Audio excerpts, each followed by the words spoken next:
So you may have noticed last week we didn't have Vector on the show, and that was not by our choice at all.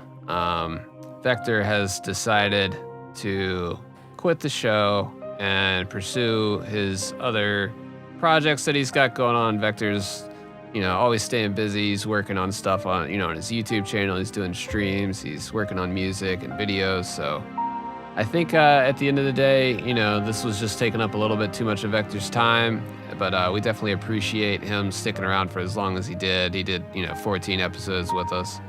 So shouts out to Vector. You can check him out on YouTube. If you go to youtube.com/deadvector, he's got a bunch of videos on there. You may know him formerly as Mega Destroy Bastard. But he's been a big pillar in the Metal Gear community, and he dove deep. But I think he just had to, for now, just turn in his Metal Gear card and kind of walk away for a bit. Focus on some other things, so ain't nothing wrong with that. Yep, and we wish him the best. Yep. Yeah, if you're listening, man, hope everything goes well. We'll keep the seat warm for you. Yeah, man, we miss you. Seat's open, come back anytime. But yeah, let's get rolling in this episode.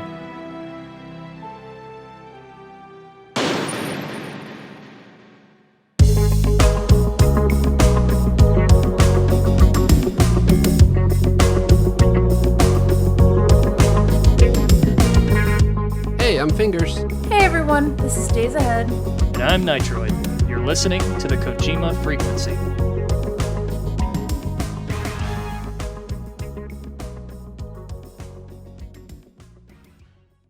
I am sufficiently crocked. not too crocked. I'm not grunning levels of crocked yet. It's been a week. Yeah. You earned it. We earned it. Yeah, at this point, I just want to go on a bender and forget everything. The past 7 days. Yeah. A lot has happened in the 7 days. To give you guys a little bit of context, when I started writing the outline for this episode, it was actually pretty basic, right? So, Microsoft buying Bethesda, PlayStation 5 prices. God, I forgot all about that. Right? This is where I'm getting at. 'Cause I really didn't give a shit. Tokyo Game Show, any content that might have come out of Tokyo Game Show. Oh yeah, that happened today.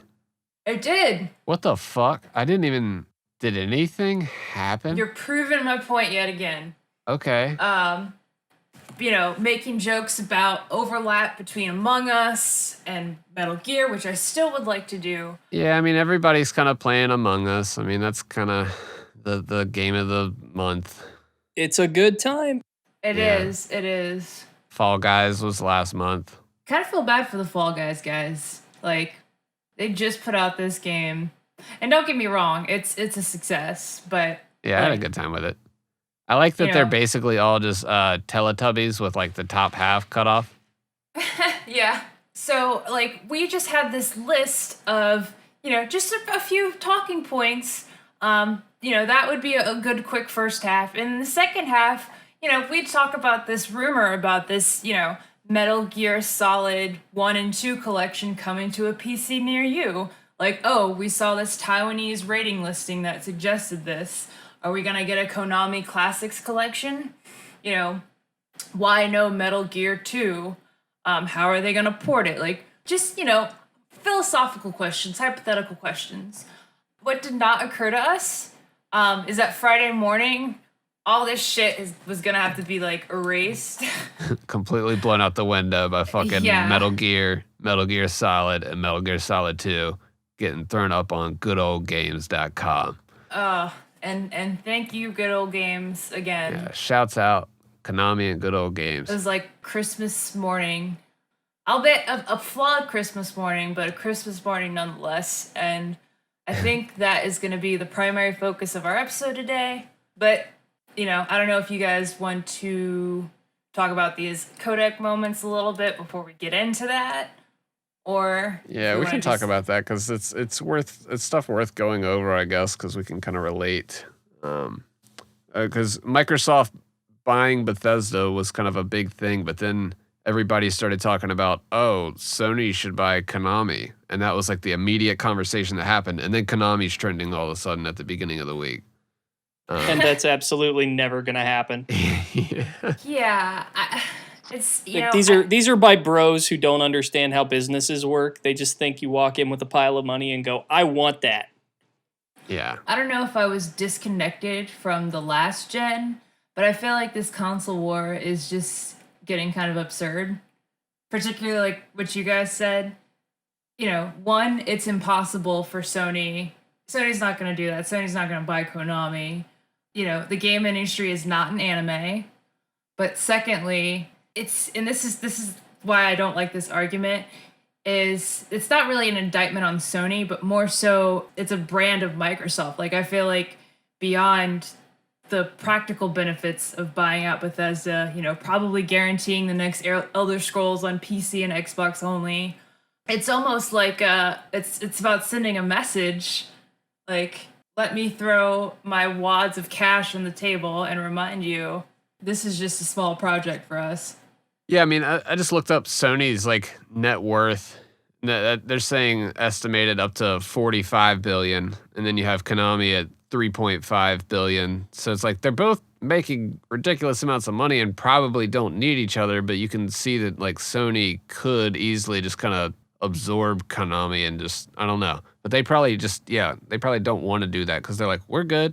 Well, you also have to consider that the majority shareholders in Konami are essentially the Kozuki family. Most people don't realize that Konami is more or less a family business. Mm-hmm. And I doubt that they see any benefit in a buyout like that. Exactly. There's also the fact that Konami is not just a video game company. They have the whole gaming side. It's not even that. I mean, they're a health company. They have an animation branch. They're in sports. They're in a lot of different industries throughout Japan. They're not just, we know them over here as a video game company, and in Japan, they are so much more than that. Yeah. They're like Tokugawa, just kind of, they're like in everything. Yeah, they have so many branches. And even beyond sort of the practical branding standpoint and the functionality, I guess, the question that is on my mind is would that acquisition bring out the value of what it's worth? If they decided to acquire Konami for, did you say it was 3 billion? Yeah, 3.5 billion, yeah. 3.5 billion, so that's, and then Sony's what, 45 billion you said? Yeah. Yeah, so that's kind of a percentage of their revenue. 15 times more, yeah. Yeah. So what would be the benefit there then? Because why would they want to put that much money in when they could just hypothetically license the games from Konami? That's exactly my point. Yeah. Yeah, that seems the smarter route, to just partner up and kind of license things out and just have many studios kind of allocated to helping work on. Yeah, and there's projects. already evidence of Konami being willing to just sort of let other people put the work in. Yeah. So they can sort of sit back and collect their check at the end of the day. I mean, I think it's wishful thinking. I mean, that's what fans are really, they're kind of just putting it out. And I think when stuff like that gets trending, it kind of just shows the people up top like, huh? Oh, hey, y'all want to maybe try this out and see if we can do something? I don't think anybody saw this Good Old Games collaboration. Everybody was kind of saying like Steam, but that came out of nowhere. And it was like, oh, okay, maybe they were talking for a while.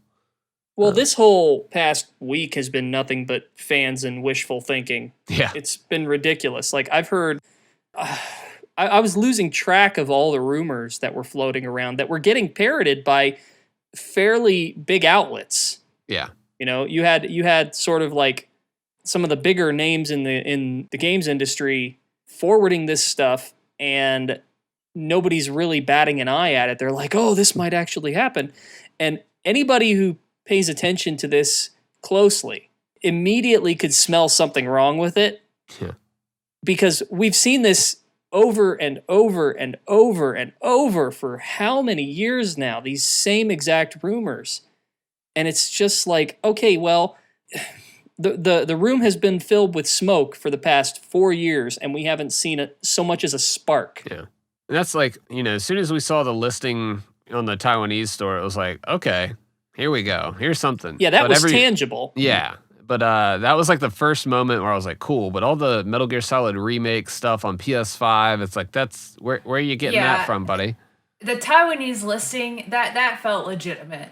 That was the case of where there's smoke, there's fire. Whereas this whole like, okay, Sony's gonna bring out this thing where they buy Konami. It felt like, and this feels a little bit of appropriate, like an appropriate metaphor. It felt like I was imagining some moment from Yu-Gi-Oh where like Sony pulls out their trap card or whatever, and Microsoft's like, no, I didn't expect that. Like people are expecting them to have some sort of clapback to this response. And it's like, no, that's not how business works. Yeah. Like, Sony's not going to do that. Like, Reverse. Cards just get laid as they are. Right, exactly. But yeah, I mean, Microsoft buying Bethesda, good for them, I guess. All the Bethesda games have pretty much sucked for me lately, so I think maybe them getting like a retuning or an adjustment here and there might help them out. Yeah, I agree. Yeah, I haven't had a good time with a Bethesda game for quite a while. Doom Eternal was, the latest Wolfenstein was just so different than like what a Wolfenstein game normally is, and I didn't have a good time with it. And I liked the first two new Wolfensteins. Yeah, exactly. And then the third felt like a looter shooter, which was like the antithesis of why I liked. Yeah, I was like, I'm not here for this for Wolfenstein. I mean, and let's be specific here because Microsoft technically bought ZeniMax and all of their subsidiaries. So that's, not just that's Bethesda, that's id, etc. Right. So it's interesting that the way this is being marketed is Microsoft buying Bethesda, not Microsoft buying ZeniMax. Mm-hmm. So like, I wonder, I was talking with a friend of mine and he kind of put forward this idea that maybe Microsoft is going to sort of rebrand ZeniMax and all of that, that entire operation as just Bethesda, since that's the name that people are most familiar with. Yeah. Yeah, ZeniMax is just like always kind of just one of those other names on the box where you're like, yeah, get out of here. Then we got the PS5 prices dropped this week, which is just another little bit that kind of flew by. We're like, okay. And then the pre-orders happened. That was ridiculous. Did you get one? Nah, man, I'm not even worried about getting one at launch, to be honest. There's really nothing drawing me in yet. It's great because I look out the window and I see panic on the streets, and then I look inside my computer screen and I've got like my PC friends freaking out about getting like an RTX 3080, and then I've got my console friends freaking out because they can't pre-order a PlayStation 5, and it's just like there's just chaos just everywhere. Can't get away. I managed to get a pre-order, but congratulations. Yeah, I don't know if I feel dirty. Did it go all the way through? Sure? Okay, but cool. I got an email from Amazon later that was like, you may not get this at the time it releases. Oh shit. Yeah, but like everybody got that email. Yeah, I just have like a big enough backlog to where I'm like, I'm good right now. Yeah. So I'll get the second gen that doesn't catch on fire. This will give me an excuse to put our PS4 in the bedroom. Yeah. Well, good call. I'll be honest with you. I don't know if this is like a 20-year cycle thing, but between the scarcity of the consoles and just the veracity of fanboys, like I feel like I'm back in the 2000s, like when people were fighting over like the original PlayStation, Xbox, and GameCube, and like you got your ass flipped on the bus if you had the wrong console, and I don't know, forums were still, what's that word? Like BCC? And like HTML and markup and stuff. And people were fighting with like forum signatures and shit. Like it feels like that again, but like on Twitter with GIFs. Twitter's like 2014 Tumblr right now. It's pretty bad. It's there's spikes in the internet. Yeah. I don't know. I mean, we created what is essentially a chat room that the entire world can access. What did we think was going to happen? Way too many mics. I do miss it when the internet wasn't like consolidated. Yeah. It's almost like, oh God, I'm so sick of making allegories on this podcast. Allegory Queen, days ahead. Allegory Queen. Drop it on us. The internet is like a small town, and a Walmart just came by and was like, fuck your small businesses. And then like now everybody just goes to Walmart. I'm sorry, but the internet was so much more fun before social media because you had to actually go looking for things. Right. And like, now It used to be like, oh, I might discover a brand new website today that's got all this new information. I've never seen anything like it. It's got its own little community. And now it's like there are like 6 sites. I miss having to have like a different form for all of my topics that I was interested in. Like I had a Kingdom Hearts one, a Metal Gear one. Like fuck, I don't know. I was in a couple web rings. Right. Yeah. Sign my guest book. Shit. I got into Tekken. I had a GeoCities Tekken page. Hell yeah. But to that point, yeah, it's everything is consolidated, and content is basically a reshare between like the same 6 sites. Yeah. Yeah, when I see like a new gaming story, it's like, all right, I'm gonna be seeing this for the next few articles, like scrolling down. It's like, here's GameSpot, here's IGN, here's Kotaku, here's all these. It's just like, it just gets. Got to get them clicks. Yeah, like I saw so many things about Metal Gear this week, and only. Oh, I know, 10% and everybody's of them an were true. idiot about it. Yeah. Even us. I'll be the first to I think admit we it. were all very skeptical of the remake stuff, but then yeah, like I said, once the listing showed up for Metal Gear on PC, it was like, okay, I'm listening. And we'll get to that, everybody. We promise. Yeah. What And else? there's a lot to say about those. Yeah. Tokyo Game Show's happening right now. So we don't really know what's going on with that. And Konami does have 2 slots for it, but apparently it's not anything Metal Gear related or any series that we know about, really. What was it, Nitroid? It was like a couple of anime type things or something? Yeah, the slots were essentially, I'm trying to remember. They weren't like general purpose shows. Eden Zero. They were, it was like for specific titles. I'm trying to find out what it was. It was Eden Zero and Momotaro Dentetsu. Yeah. Okay. So it's fan favorites. Those are the only 2 shows that they've got, and there's nothing like a general Konami show. So anybody holding out for a remake, keep holding out. Yeah, that's their slots. So I mean, they can't really like fit another thing in there like as a surprise, really. So it's, I don't know. I think we got what we got. I got Resident Evil 8 content, so I'm pretty content about that. Yeah, I'm looking forward to that. Has there been any word yet on if it's going to be VR or not? I'm not sure. That's what I'm looking forward to. I'll tell you this.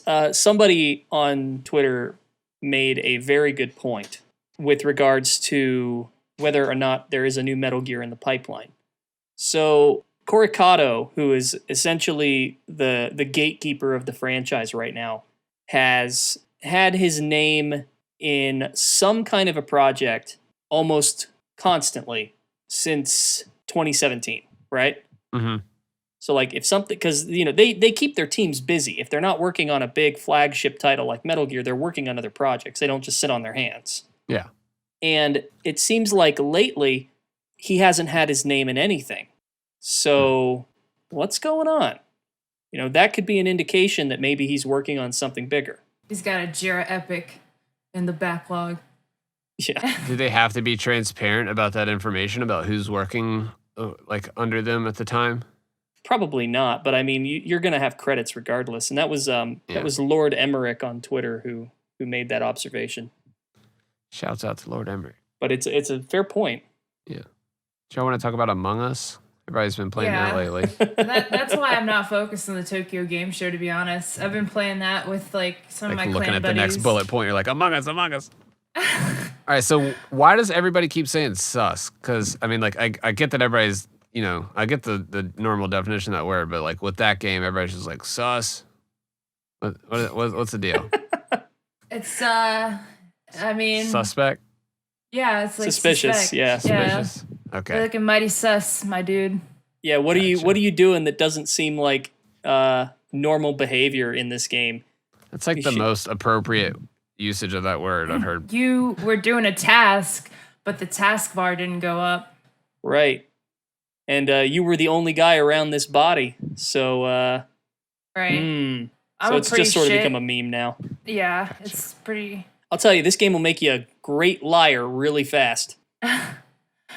Yeah, I was running a Metal Gear Solid 1 stream earlier today. And one of the things I was asking the audience was, what Metal Gear characters would be good at Among Us? Not Gray who would Fox. have the skills? Not Gray Fox. He's only good no. at fighting. Gray Fox. Ocelot. Ocelot would be fantastic. I think Naomi would do a good job until like the very end. She feels guilty and just gives up. Yeah. She votes herself off. Ocelot's just accusing everybody of being the spy, though. Right. Otacon would pee himself. Right. He would just go into chat. I can't play this. I'm the imposter. I don't like killing. It's giving me anxiety. What's with these guys? It's like one of my Law and Order episodes. The second question I posed was, are there overlapping skills between Metal Gear gameplay and Among Us gameplay? To which my own personal response was, it's more so of a Hitman game in terms of overlapping skills. But I'd love to hear your thoughts. I think you're spot on. I think it is more of a Hitman type experience. You're just blending in with like the workers and stuff, kind of like using the disguise of just acting busy. Yeah, Yep. To that point, I'm wondering how long until somebody makes a game that is more realistic like Hitman, but you have like 10 different Hitman all out to get each other in a realistic setting. Yeah, I think that's where the disguises could like really come into play. Like where you're just switching up and just like, now I'm the janitor, now I'm the gardener. Like, and just that would be a cool layer for that. I know the developers had said that they were originally going to make a sequel to Among Us, but because of the like sudden surge in popularity, they're putting those features into the original game. So, maybe disguises could be a potential feature, like be able to like hide a body and then take their look or Be something. their I don't color. know. Yeah. Didn't Assassin's Creed have a multiplayer mode somewhat like this, where you could change Yeah. your look and yeah, you kind of just blend it in with all the characters. I think we talked about this on another episode. you probably did. Hitman, the most recent Hitman game had like an asymmetrical type Hitman game where like you both had the same targets, or target rather, and you can't hurt each other, but you can like sabotage each other trying to get the target. Oh, that's cool. Yeah. It's like making a loud noise. Yeah. So, Among Us, it tickles me as a stealth fan, and I'm glad that it's blown up. Yeah, there's definitely not enough stealth games out there. And it just turns into, you're the spy. You're the spy. Tatiana, you're the spy. What are you talking about? It turns into like the torture room in MGS3. You learn a lot about your friends very quickly. Oh my gosh, now that's all I'm gonna think about when I'm playing this game and somebody pulls an emergency meeting is that scene with like Eva Yep. and Ocelot. And That's all I've been thinking about this whole time. when I get accused of being an imposter, I'm gonna feel like Eva when like Ocelot's spinning the guns and she's like, ah! Tatiana, you're sus. This bitch smells like perfume. Eh. So I guess let's get to what everybody's been waiting for. So did you all get the ports? Oh Yeah. yeah. I think should we talk about them in order? Like, what's the, Yeah, we but got let the me MSX version of Metal Gear first. let me just say this. Because these ports are not perfect, to put it lightly. There are some issues with them. However, there are ways to mitigate those issues if you have a little bit of patience. And overall, I think this is a win. Okay? And to add to Detroit's point, or rather to disclaim, I guess, we're not saying this just as fanboys of the series. We're saying this as people who have dealt with this with PC games for a while. And we're also saying this as some people, like as people who believe that the work you put in to fixing these issues is well worth the value you get out of them. Sort of like we were talking about earlier with Sony buying Konami. Is the work worth the value? And in this case, we think it is. So yeah. I will say that I do think that either Konami or GOG need to put in as much effort as they can to fix these issues, despite the fact that there are a lot of fans who have stepped in and have been working on these issues for quite a while. But the fact that we have access to these without any DRM included is kind of phenomenal on its own. Yes. Yeah. Absolutely. So it's one step on the road, but And that's the benefit over Steam, right? yeah, Steam has DRM. Yeah. So you pretty much have to use the Steam client to launch any games you buy there. With GOG, their whole policy is that when you buy a game, it belongs to you and we're not going to dictate how you use it. So they straight up give you the installer, no keys, no nothing, and they say, this is yours to use as you wish. We just hope you're honest enough to treat it maturely and to not distribute it, which there's always going to be people who do. But the fact that they do that is a great service, especially with regards to preserving older games, where a lot of those are getting lost to time. And not having just to have that online connectivity all the time too, where you're just like having to do updates and stuff. And yeah. And GOG will typically try and go out and hunt down more obscure titles and make them available. Yeah. And it's not always possible to fix those types of games just because of how old they are. Source code, resources, those aren't always going to be available. But they still try to make as much available as they can. And that's really commendable. You don't see a lot of companies doing that. I'm a big fan of GOG for what they do. Yeah, me too. I've bought a bunch of classic games from them. They're willing to take that risk to make sure that people can still have these experiences. And as someone who has gotten, I got a bunch of old Monolith FPS games from them originally. That's how I came to know them. I really appreciate it. And as someone who has wanted to play Metal Gear Solid Integral since I was a child, I backed up that executable on 2 thumb drives. This is very important to me. Yeah, that backup offline installer is definitely a cool little thing that they give you for everything. Right. So like you said, let's start with the first one, which is just old school Metal Gear 1 MSX, not the NES version, just straight up the original. Yeah. And this is probably the most problem-free port of the bunch. Yeah. It's about as simple and bare bones as it gets, in a good way. That's with most of these. I would recommend using a controller. That's definitely something with this. I mean, you can play them with keyboard, but yeah, I guess if there were one to play with keyboard, this would be it. Yeah. Yeah, that's how you would play it originally for the most Yeah. part on the MSX, but do not play it with the analog stick if you can avoid Don't it. do that. To give you some context, this port is based off the port from the mobile game, or the original mobile phone game, as well as the original Subsistence on the PlayStation 2.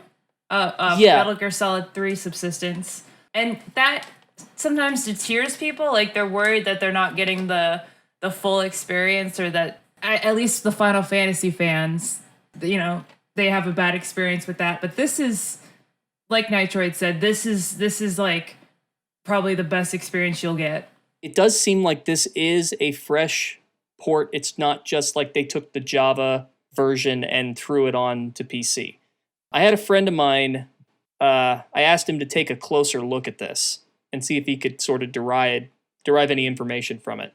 And it does seem like there have been at least some updates made internally. I mean, obviously there's only so much you can see, but it's not just the mobile Java version running on its own, and it's not the Subsistence version running in some sort of MGS3 software or anything like that. So It does say to turn off the PC right now, like with the big boss codec thing. So there is that at least.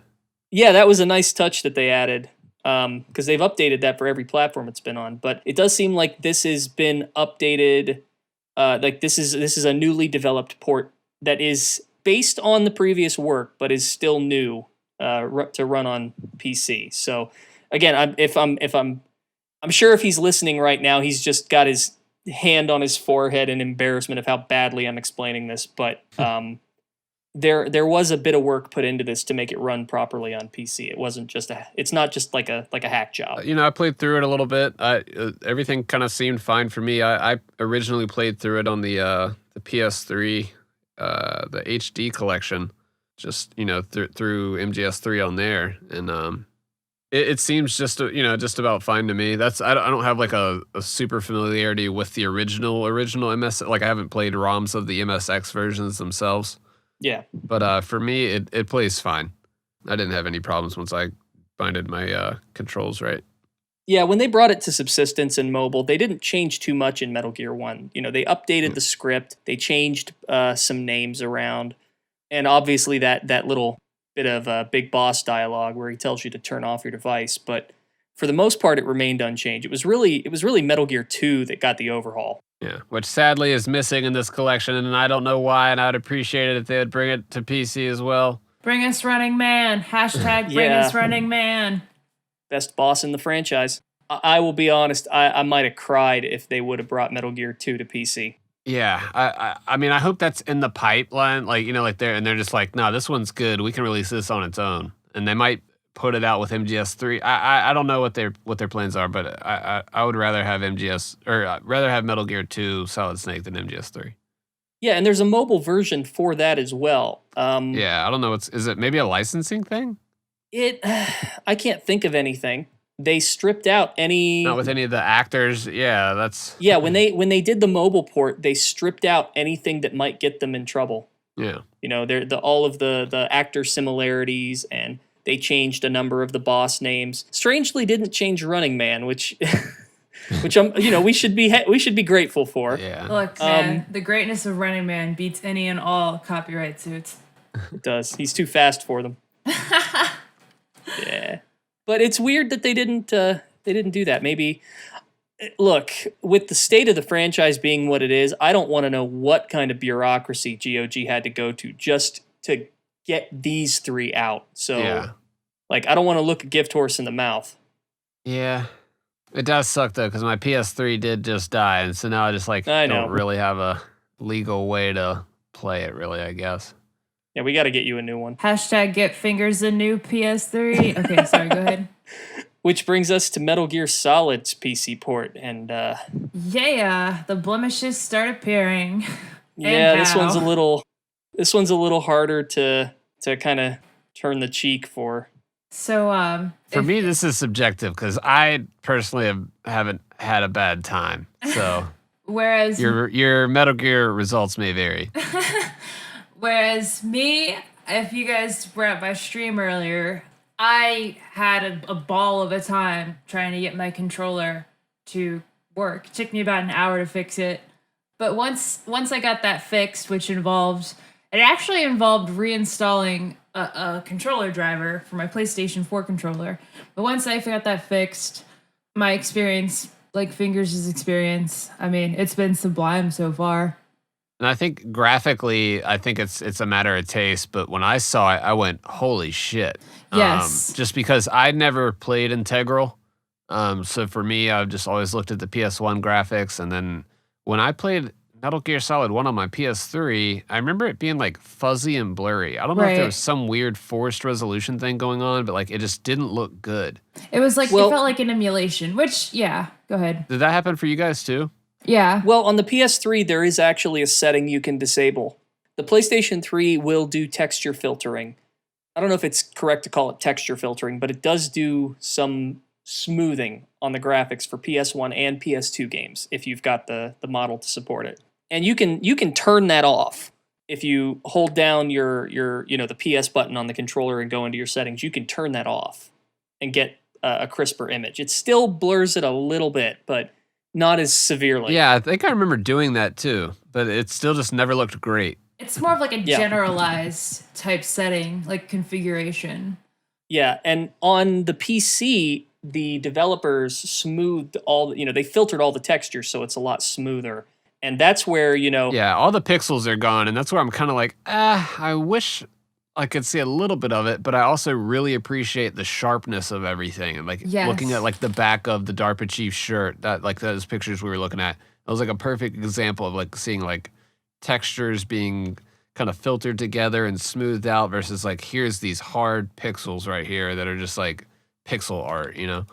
Yeah, and your mileage may vary on this too, because like you said, that old PS1 style dithering is such an iconic look that without it almost doesn't look the same. Yeah. And there are some atmospheric differences too, just visual filters here and there. The development of the game for PC kind of had a troubled history that led to certain things getting omitted The poor music. or haphazardly implemented. Yeah, the music being the big one. What happened to the music?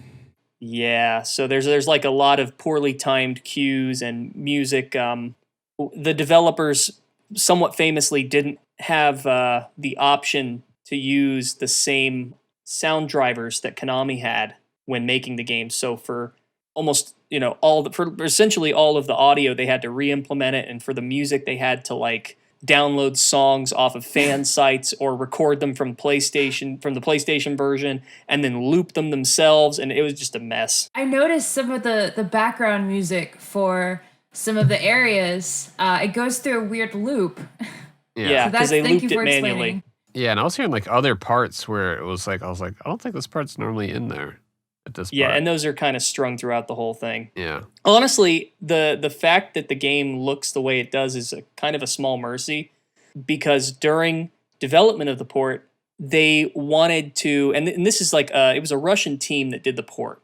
So they were looking for ways to kind of improve upon what they had. And one of the things they tried was higher quality textures for things, like the face models. So there are some early screenshots of the PS or of the PC version that show high resolution faces on the characters, complete with eyes and everything, and it's Looks bad. it's something to look at. Dude, it's a But, it's a nightmare, personal nightmare for me. Thankfully, that got cut out. It's otherwise, yeah. I mean, I think it's passable. Like that's like if you want the original experience, like definitely go back and play it on a PS1. If like emulation is another step you can do, like that has its own set of problems. Yeah. Yeah, it's serviceable, I would say. Yeah, that's a Because good word. GOG has stepped in and modified what they could slightly, very slightly, to make it run on modern computers without too much issue. It's when you're in the game that problems are going to start to pop up. Yeah. Especially if you have water effects / ninja effects enabled. That can be a real system crasher. Yeah, so it's very, very limited in terms of what you can do with the graphics. But in the advanced settings, I believe, you have this one toggle, and it's just water and ninja effects on and off. On the same switch. Yeah. Yeah, that's like pretty much like the story of 2020, right? Water and We're gonna do ninja a effects on. No ninja effect run. Yeah. See how that goes. I'll tell you this. One thing that GOG might want to address in future patches is the fact that because this is Metal Gear Solid Integral, which, if you're unfamiliar with that, for anyone listening, it's like Substance or Subsistence, where it's an expanded version of the game with extra features and slight tweaks and improvements. This version contains 300 additional VR missions that you can go through, and they are a blast. But when you install the game, it does not give you any indication on how to access those VR missions. Or that they were installed in the first place, because I had no Exactly. idea. 2 different executables, baby. Yep, there is an entirely different executable, mgsvr.exe, I want to say is what it is. Yeah, and then Um, MGS1 is mgsi.exe. Right. Exe. So unless you know it's there, you're going to likely miss it entirely, because there's no shortcut made for it when you install the game. Yeah. And then you're depriving yourself of playing Gray Fox. Yeah. So just one more time, that's just you just go under programs, you go under your Metal Gear Solid, GOG.com, and then it's sitting right there in that folder. VR missions. You're welcome. Yeah. On a bit of a lighter note, I noticed one thing. I thought it was a kind of a cute little detail.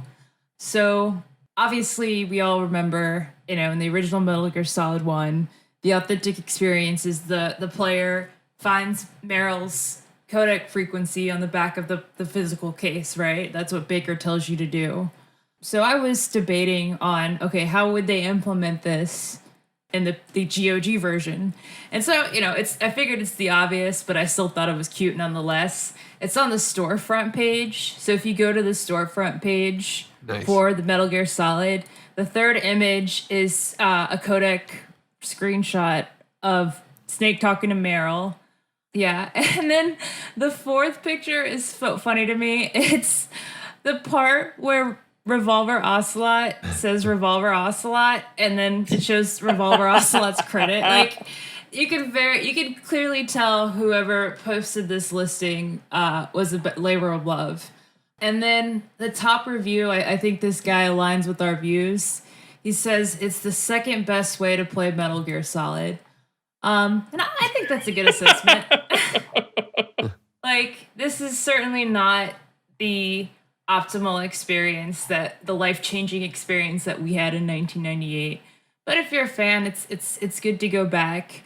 And if this is your only way to play it, then, get a few fixes. Make sure your controller's working and it doesn't take you an hour in your stream to fix your controller. But make sure your controller's working, and you'll have a good time. Wait, there's a first-person mode if you double-tap the first-person button? Yeah. Yep. Shit. I mean, I know to control, to hold it down, you can look around, but I didn't know This that. is one of the nice things about the PC version. PC Integral isn't the same as the Japanese release of Integral on PlayStation. There have been some modifications, some bad and some good. On Integral in Japan, there was actually a separate gameplay mode that you had to start for first-person view mode. You couldn't just snap into it. So on PC, you can snap into it, which is really cool. There's also a very easy difficulty with an MP5 with infinite ammo. Yeah. There's also, and I think you have to use sort of like a command line option for this when launching the game, but there is a cheat menu you can access, and one of the options is no clip mode, where you can just fly around and look at all the areas. Oh man. Whenever, however you want, and it's extremely cool. Yeah, I'll definitely give that a shot. Thank you for letting us know. Yeah. The downsides are that certain features were not included. And this may be a side effect of the issue they have with the audio. In Integral in Japan, there were some additional codec frequencies. Oh, I tried that out today. Yeah. 2 of them were music, where you could listen to Metal Gear Solid remixes of Metal Gear 2 songs. I think it was like the theme of Solid Snake and Zanzibar Breeze. But that didn't get included. And there were a few other little things that didn't get added as well. Yeah, the Psycho Mantis fight is pretty lackluster, and the solution to the fight is just using the damn keyboard. So that's just kind of... Yeah, and they have to skip the memory card reading and the vibration since neither of those are supported. Yeah, so just none of that effect is really going to hit. Yeah. He's just this guy. And I can tell you how good you are at this game. And the keyboard mappings are like straight out of 1999. Yeah. So good luck with that and remapping that. What else? Oh, one positive note. I will say another great experience by going to PC. Headphones, lots of fun, really adds to the immersion. There was one time where I was under a tank, and I was debating on whether I should pop out to, get into the elevator. And I couldn't see the guards. I was in first person hiding under, so my radar wasn't working. And I could hear the genome soldier just kind of walking past. And then on top of that, I was able to hear certain sounds and noises, little Easter eggs. Like, I think Meryl has like a noise, like a chafing noise or something when you walk past her. I've replayed this game like more times than I can count. I've never heard that until I put on these headphones and played it on my Sennheisers, which fingers is probably like, that's like noob shit. But I'm wearing Sennheisers right now. So. Oh shit! Yeah, high five. In any case, Yeah, no, it just like being able to hear that stuff directly is awesome. Like I Yeah. can't even begin. It's crazy when you game with headphones, like especially when a game really takes time to like be aware of that stereo field and like give you space and depth and stuff. You can hear like how far people are away. That's a lot of the like battle royale games have done a really good job with that lately. Just hearing where opponents are, kind of giving you like a directional feel to it. But yeah, Metal Gear's been doing that for a while. I remember the whole the helicopter fight was pretty much based off of that, wasn't it? Yeah. In fact, if you had a mono speaker Which on I your did. television, oh no. First time I played it, I was like, oh no. And you call the colonel and you're like, what do I do to help? And they're like, oh yeah, just turn it on stereo and you'll be able to kind of track it with your noise. And Snake's like, oh well, I don't have a stereo system. And they're like, well, good luck. Yeah, Colonel poor shamed me. Get a better TV, bitch. Yeah, exactly. Good luck. Colonel's classist. Sorry, Snake. You're just out of luck. Let's see, but yeah, I don't think any of us have played it all the way through yet and done a full run. So it's, there might be some more issues. The ninja effect did look good though, so I think we're, I think like serviceable right now is like a good review. Maybe they'll get some patches out for it later that'll adjust some of this stuff. I mean, they have access to the music now. I don't see why they can't insert and replace some MP3s I don't know how the game development works, but it seems like that those things could be adjusted now at this point if someone just gave it a little bit of time. But yeah, I'm thankful for it to be out in the state that it's in. It played fine for me. Full disclosure, there is a fan-altered distro of this game floating around out there, but I do not recommend it. I know a lot of people swear by it, but the fans who worked on it added in a bunch of weird little changes to like removing Konami logos and things because they felt like they needed to be cheeky about it and just come on. Is there a way to force it 16:9? There is a widescreen patch that you can apply. That works for this GOG version? Yes, as far as I know. Yeah. I have not tried it, but I've seen people say that they've applied it. And that's the thing about the Metal Gear Solid and Metal Gear Solid 2 PC releases is that they are essentially with very, very slight changes to make them work on modern hardware. They are the same as the PC ports that were released in 2000 and 2003. So, I mean, we're talking like these were built to run on like Windows 95 through XP era computers. Yeah. So the only change that GOG has really made is whatever they had to do to get it to load on a modern computer. But otherwise, it's the same. Which brings us to Metal Gear Solid 2's PC port. Yeah. Oh boy. Which now we're getting into sort of like cystic acne as far as blemishes are concerned. Not kind of put proactive on this thing. I mean, yeah, I deal with personal skin issues myself, so I empathize, but gotta patch it up though. That's the bottom line. You gotta throw a Band-Aid on that thing. Shout out, there was immediately a patch available that I put on after Nitroid's instruction. It's what is that? V's patch? V's fix, yeah. V's fix. And it takes a game that is borderline broken and makes it almost perfectly fine. And I guess it's still in development to some extent. There's probably going to be some renewed interest in it, given that these ports have been re-released. But you almost cannot play Metal Gear Solid 2 without this patch. Luckily, it's pretty easy to apply, and once I put it on, everything's running fine for me. So I really didn't even get to experience it pre-patch. And it does look like he is very active on this. He's got the latest release date for the most recent one was the 19th of August of this year. So that was only a little bit, under a month ago. Okay.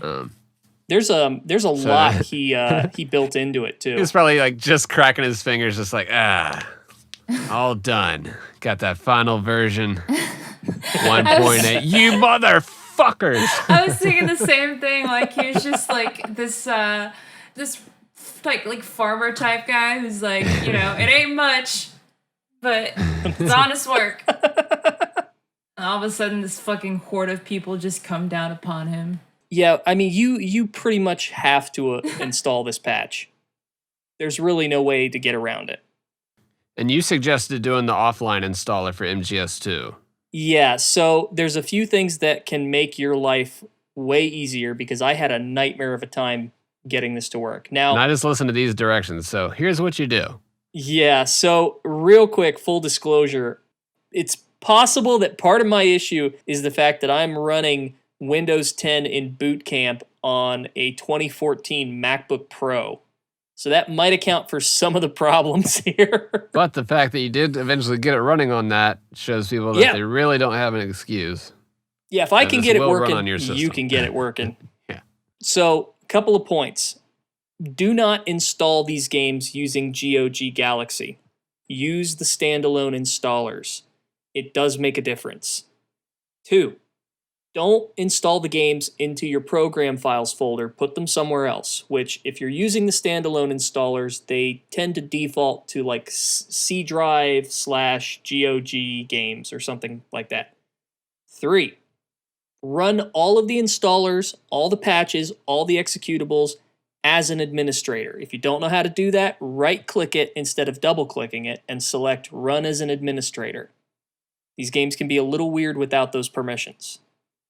Number 4, if you get stuck, check the Metal Gear Community Forum on GOG's website or reach out to the guys at the Metal Gear Speedrunners community. They have been on top of this for years and they really know what they're doing. And 5, don't be like me and play these on an old ass MacBook. You do these, you are gonna be fine.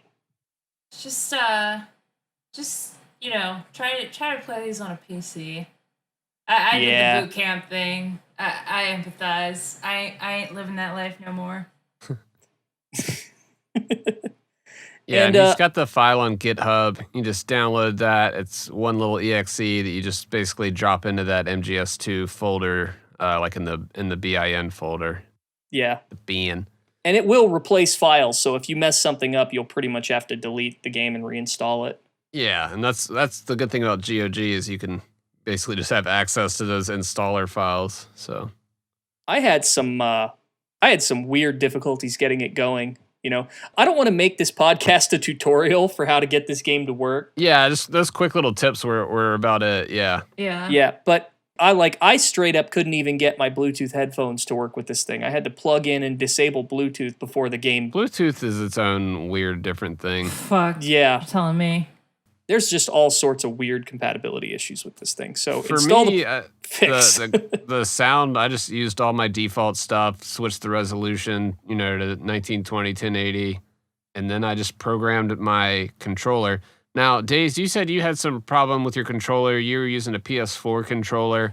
I'm using this 8-bit DOE, like SNES type controller that I think gets registered as an Xbox controller, and I haven't had any issues with that. But I know that doesn't like fix your issue at all, or but it's like I don't know if it's better to use an Xbox controller with Windows for this, or going the other route might cause some issues with this release. That's what I was trying to figure out. So from my experience, so I tried with 2 controllers, and this is actually going back to Metal Gear Solid 1. I tried initially with my Nintendo Pro controller, because that's generally been the easiest to configure, both with like mapping software and on like Steam and shit like that. So, I was initially able to map my buttons pretty accurately. I was able to use the triggers for items and weapons. The keys were mapping to the face buttons correctly. I know you guys don't like playing Metal Gear Solid 1 in analog, but I was able to configure that perfectly fine and was able to do that fine. And then I ran into having both. Yeah. And then I ran into a situation where I accidentally reset the game because I was like messing around in my graphics settings. And then when I logged back in, it was like it wouldn't register inputs from certain buttons on my controller. On top of that, it seemed like no matter what button I was pressing to map on my controller, it was just associating it with random like keys or button mappings. I tried this with my Pro controller. I tried it again with my PlayStation 4 controller. I went through different sort of mapping softwares. Oh my gosh, this is really becoming like a tech podcast. So I'm going to just summarize this so we don't get too boring. But I tried different mapping software. And strangely enough, what worked, and I don't know to what extent this resolved the issue, but what ended up working for me was uninstalling, reinstalling my PlayStation 4 controller drivers, and then installing, I think it's like DS4 or something like that. I know it has like, yeah. And that seems to work so far. So I'm going to keep testing that. And I'm going to also test it on Metal Gear Solid 2, which I haven't had an opportunity to install. That's crazy that you had to do that. Oh my God. It was the most frustrating thing ever.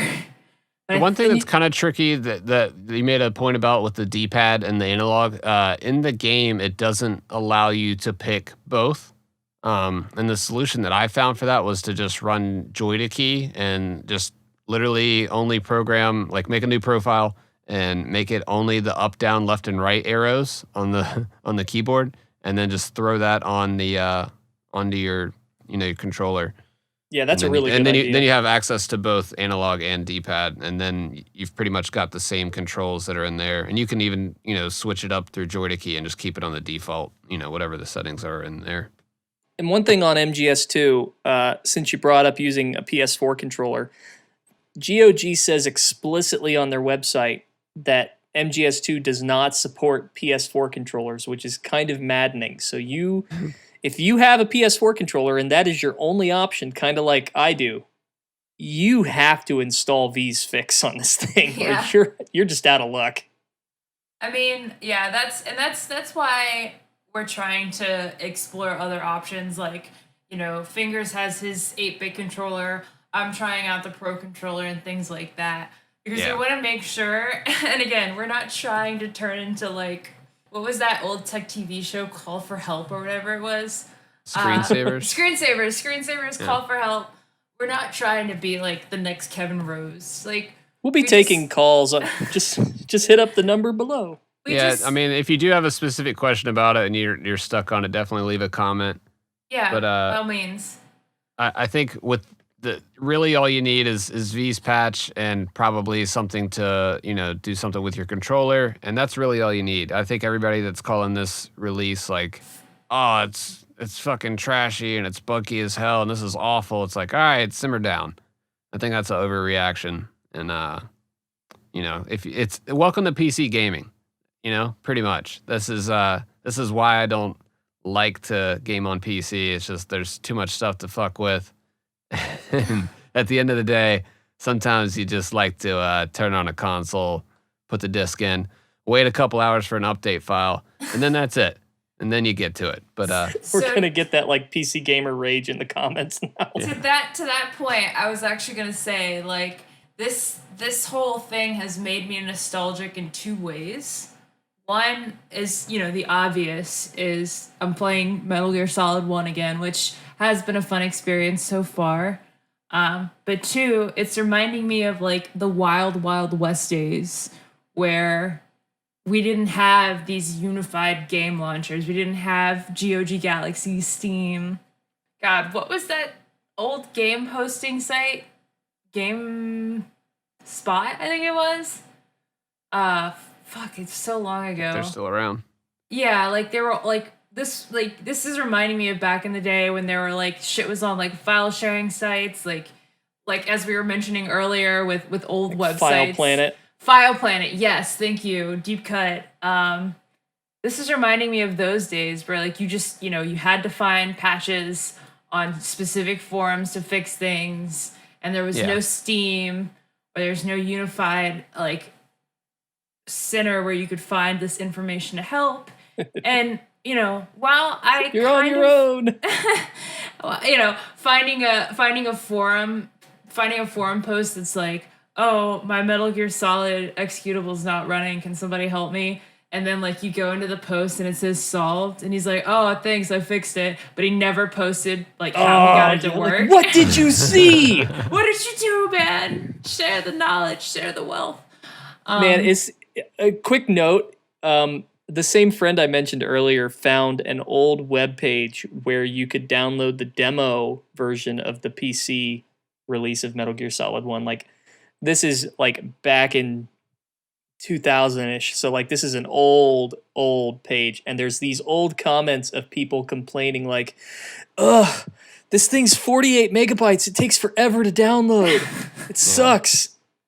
It's just so funny to read people complaining about it. Oh, And that's my like, God. I mean, I still saw comments about with this release. They're like, do you still have to patch the shit out of it? And I was like, dude, it's one patch, man. Like, simmer down, you know, and then you got to mess with controls for a bit, you know.